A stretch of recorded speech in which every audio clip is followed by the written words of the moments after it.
Assalamualaikum warahmatullahi wabarakatuh. Ibu Kepala SMP Negeri Songo Mojokerto ingkang kinumarten Bapak lan Ibu guru, para wali murid saha para karyawan ingkang kula hormati. Boten kesupen para kanca-kanca ingkang kula tresnani. Ingkang kapisan, sumangga kita sesarengan ngaturaken puji syukur dumateng Gusti Allah ingkang sampun kersa paring kanugrahan lan kesarasan saengga kula lan panjenengan sedaya saged nyawiji raos ing wanci papan punika kanthi boten kekirangan satunggal punapa. Shalawat ugi salam mugia tansah diaturaken dumateng Kanjeng Nabi Agung Muhammad sallallahu alaihi wasallam ingkang sapangatipun tansah kita raos ing dinten pungkasane mangke. Salajengipun kula Fahri Raditya Akbar ingkang titi wanci kajiba dados pranatacara ngandharaken rantamaning adicara perpisahan ingkang dinten punika.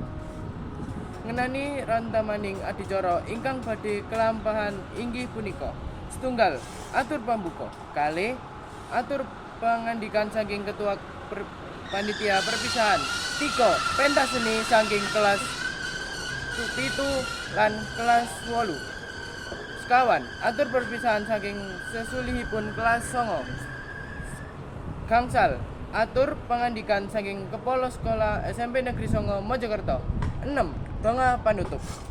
Adicara kaping pisan inggih menika pambuka. Sumangga kula lan panjenengan sedaya kita buka adicara dinten punika kanthi maos waosan basmalah sesarengan matur nuwun. Adicara kaping kalih inggih menika atur pangandikan saking ketua panitia. Dumateng ketua panitia wekdal saha papan kula aturaken sumangga matur nuwun. Adicara ingkang kaping 3 inggih menika pentas seni karawitan lan pentas drama tradisional ingkang kelas 7 lan kelas 8. Kagem ingkang kajiba papan ugi wekdal kula aturaken sumangga matur nuwun. Adicara salajengipun utawi ingkang kaping sekawan inggih menika atur perpisahan ingkang badhe dipun andharaken dening sesulihipun kelas 9. Kagem ingkang kajiba papan ugi wekdal kula aturaken sumangga matur nuwun. Adicara salajengipun inggih menika atur pangandalikan saking kepala sekolah SMP Negeri Songo Mojokerto. Dumateng ibu sekolah papan ugi wekdal kula aturaken sumangga matur nuwun.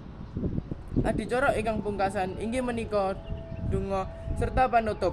Sumangga kita pungkasi adicara ing siang menika kanthi waosan hamdalah kanthi sesarengan alhamdulillahirabbil alamin matur nuwun.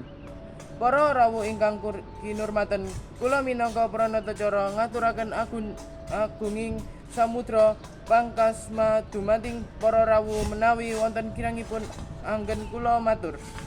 Santen toyaning klapa nyuwun pangapunten saking kelepaten kula. Wassalamualaikum warahmatullahi wabarakatuh.